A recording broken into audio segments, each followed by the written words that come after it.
आसामाव थामथि खोलोबनि लकसभा बिसायख'थिया बोहैथि दाननि 7 खालाराव जागोन। थामथि खोलोबनि लकसभा बिसायख'थिनि थाखाय क'क्राझार लकसभा बियाबावबो गासैबो राजखान्थियारि हान्जाफोरानो बिसायख'थियारि फोसावथायखौ गोख्रोंनिफ्राय गोख्रोंसिन खालामनायखौ नुनो मोन्दों। बेबादि समावनो क'क्राझार जिल्लानि फकिराग्रामाव खुंथाय हान्जा बिजेपिनि माखासे दैदेनगिरि मावथिफोरा 3 मे खालि बिपिएफ हान्जायाव हाबो। बे हाबनाय हाबाफारियाव नुजाथिनानै एमएलए रबिराम नार्जारिया बिजेपिनि दैदेनगिरि सोद्रोमाफोरखौ बिपिएफ हान्जायाव बरायो।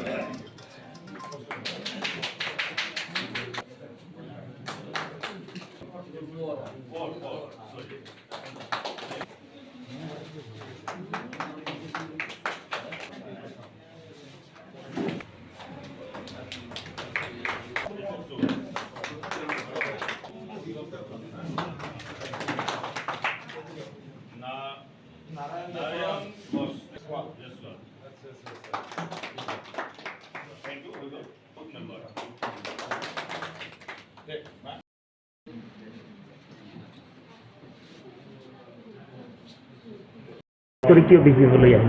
বিজেপি আগতো ভাল আছিলে, কিন্তু ৰিচেণ্টলি তেওঁৰ পলিটিক্স যিটো চিটুৱেশ্যন চলি আছে, যি হিচাপতে পলিটিক্স কৰি আছে, এইটো মোৰ পচন্দ হোৱা নাই। মোৰ গ্ৰুপৰ যিমান ল'ৰা আছে, মোৰ টাউনৰ যিমান মানুহ আছে, মোৰ পাৰাৰ যিমান মানুহ আছে, একৰো পচন্দ হোৱা নাই। সেইকাৰণে মই ভাবিছোঁ বিজেপি এৰি আজি মই বিপিএফ জইন কৰিলোঁ। বিপিএফ আগৰ পাৰ্টি, আমাৰ নিজৰ স্থানীয় পাৰ্টি, মোক বিপিএফ লাগে। সেইকাৰণে আমালোকে সকলোৱে মিলি আজি বিপিএফ জইন কৰিলোঁ। আৰু বিপিএফ জিতিব, আগতো আহিব চৰকাৰ, আমাৰ ভাল হ'ব, আমাৰ উন্নয়ন হ'ব, আমাৰ সকলোৰে যিমান মানুহ আছে, আমাৰ স্থানীয় মানুহ সকলোৰে উন্নয়ন হ'ব। সঁচা সঁচিকে আমাৰ কাৰণে এটা উল্লেখযোগ্য দিন বুলি মই ক'ব খুজিছোঁ। কিয়নো আজি ফকিৰাগ্ৰাম টাউনত সক্ৰিয়ভাৱে কাম কৰি অহা যিবিলাক আমাৰ বিজেপিৰ কৰ্মী নেতা, তেখেতসকলে টোটেল 10জন এটা টীম হৈ পেলাই আমাৰ বিপিএফ দলত আমাৰে কাৰ্যালয়ত আজি যোগদান কৰিছে। নিৰ্বাচনৰ এটা আমাৰ প্ৰচাৰ অভিযান চলি আছে। 4 দিনৰ পিছতে আমাৰ ইয়াত নিৰ্বাচন অনুষ্ঠিত হ'ব।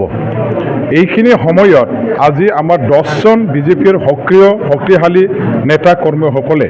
তেওঁলোকৰ দল ত্যাগ কৰি পেলাই বিপিএফ দললৈ যোগদান কৰিবলৈ অহা, অৰ্থাৎ যোগদান কৰাটো আমাৰ কাৰণে এটা উল্লেখযোগ্য দিন। এইটো সময়ত আমাৰ দলত বিজেপিৰ পৰা অহা যিসকল নেতা কৰ্মী আছে, তেওঁলোকে সেইটোকে সূচাইছে যে আমাৰ বিপিএফ দল ইতিমধ্যে এমপি ইলেকশ্যনত জিকিছে, আৰু এমপি ইলেকশ্যনত জিকাটো খাটাং হোৱাটো দেখা পায়। আজি ভৱিষ্যত যিটো বিটিচিৰ ৰাজনীতি বিপিএফৰ হাততে আহি আছে, বিটিচি চৰকাৰ বিপিএফৰ হাততে আহিছে। গতিকে এইখিনি সময়ত আমি বিপিএফৰ লগত যোগ দি পেলাই ৰাজনীতিৰ ক্ষেত্ৰখনত কাম কৰাটো চবৰ কাৰণে বুদ্ধিমান কাম হ'ব,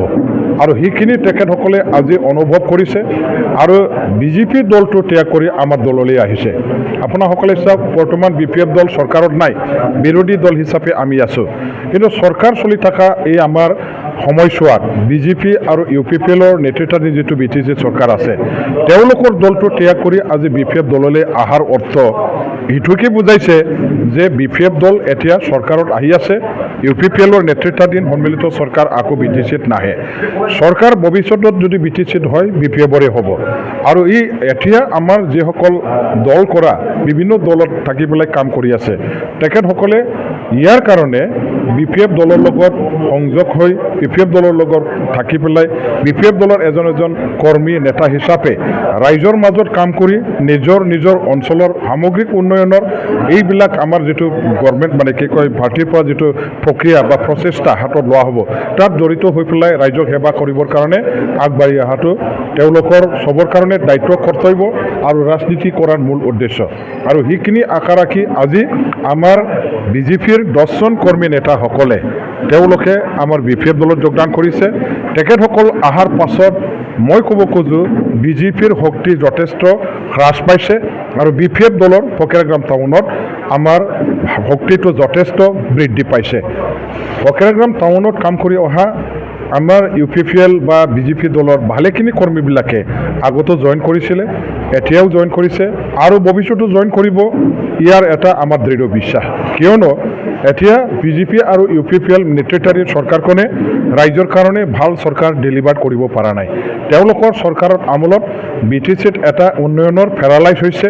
পলিচি পেৰালাইজত তেখেতসকলে ভুগিছে। হাৰিওপিনে আপোনালোকে আজি BTC চৰকাৰখনৰ ব্যৰ্থতাৰ আপোনাসকলে উদাহৰণ দেখিবলৈ পাই আছে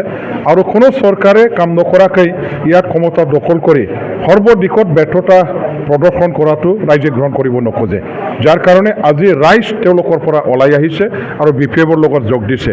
এই শক্তিটোৱে আমাক আজি MP ইলেকশ্যনত আমাৰ পাৰ্টিজনক জিকাই দিয়াত যথেষ্ট সহায় কৰিব আৰু তেওঁলোকৰ যোগদানৰ জৰিয়তে আমাৰ BPF দল MP ইলেকশ্যনত জিকিবৰ কাৰণে আমিও এটা কাম কৰি আছোঁ আমি আশাবাদী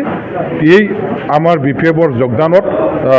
BPFৰ দলত যোগদান কৰি আহাৰ এই শক্তিটো আমি সঠিকভাৱে অদূৰ ভৱিষ্যতত আমাৰ শক্তি বৃদ্ধি কৰাৰ কাৰণে আকৌ ব্যৱহাৰ কৰিম স্যাৰ ইতিমধ্যে বিজেপি দল বা ইউপিপিএল নেতৃত্বতে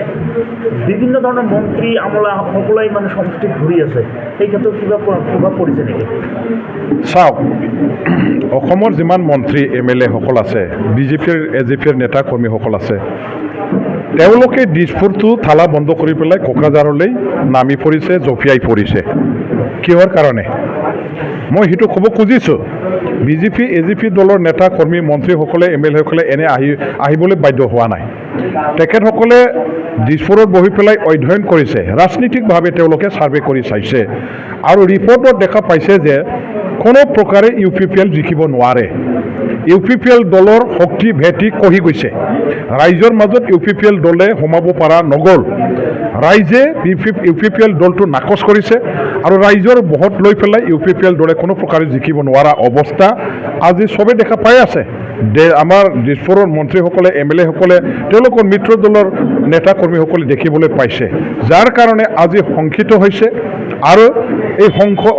সংখ্যাত ভোগা আমাৰ মিত্ৰ দলৰ NDA দলৰ নেতা কৰ্মীসকলে চলে বলে কৌশলে যিকোনো ইয়াত উপায়েৰে UPPLৰ পাৰ্টিজনক জিকাই দিবৰ কাৰণে তেওঁলোকেও নিজৰ শক্তি নিজৰ দায়িত্ব কৰ্তব্য পালন কৰি ব্যৱহাৰ কৰিবৰ কাৰণে আগুৱাই আহিছে আৰু UPPL দলৰ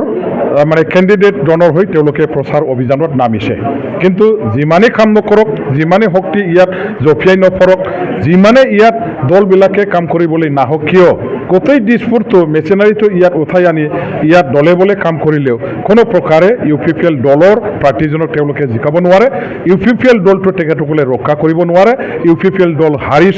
হাৰিবই ৰাইজে তেখেতসকলক হৰুৱাব ইয়াৰ কাৰণে চবে এতিয়া দলে বলে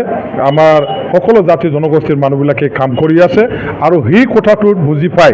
UPPL দলটো ৰক্ষা কৰিবৰ কাৰণেহে আজি দিছপুৰৰ শক্তিটো আমাৰ কোকৰাঝাৰত দলে বলে নামিছে মন্ত্ৰী আমলা মন্ত্ৰী MLA MP চবে নামি পৰিছে আৰু সেইটোৱে প্ৰমাণ UPPL দল এতিয়া নিজাববীয়াকৈ তেওঁলোকৰ একো শক্তি নাই এই দলৰ অস্তিত্ব নাই মুখ্যমন্ত্ৰী যে আপোনাৰ সমষ্টিতে টাৰ্গেট কৰিছে ইয়াৰ কিবা এক্সিকিউটিভ হ'ব মুখ্যমন্ত্ৰী অসমৰ চবৰ কাৰণে মুখ্যমন্ত্ৰী আৰু মুখ্যমন্ত্ৰীয়ে মোৰ সমষ্টিত বাৰে বাৰে অহাটো ময়ো বিচাৰোঁ তেখেতসকলে মোৰ সমষ্টিৰ অভাৱ অভিযোগ সমস্যাবিলাকক যাতে অধ্যয়ন কৰি যায় আৰু পিছলৈ ইলেকশ্যনৰ পাছত এইবিলাক যিবিলাক আমাৰ এতিয়ালৈকে পূৰণ নোহোৱা আধৰুৱা হৈ থকা আঁচনি কামবিলাকৰ কাৰণে তেখেতে যাতে চেংচন দিয়াৰ দ্বাৰা সমষ্টিখন যাতে উন্নয়ন কৰিবৰ কাৰণে মোক সহায় কৰে ইয়াৰ কাৰণে ইলেকশ্যনৰ পাছত তেখেতৰ লগত ময়ো যোগাযোগ কৰিম আৰু তেখেতে মোৰ সমষ্টি উন্নয়নৰ কামত নিশ্চয় মোক সহায় কৰিব এইখিনি আশাৰে মোকে সহায় কৰিবৰ কাৰণে তেখেতে এই সমষ্টিত আহিছে বুলি মই ক'ব খোজোঁ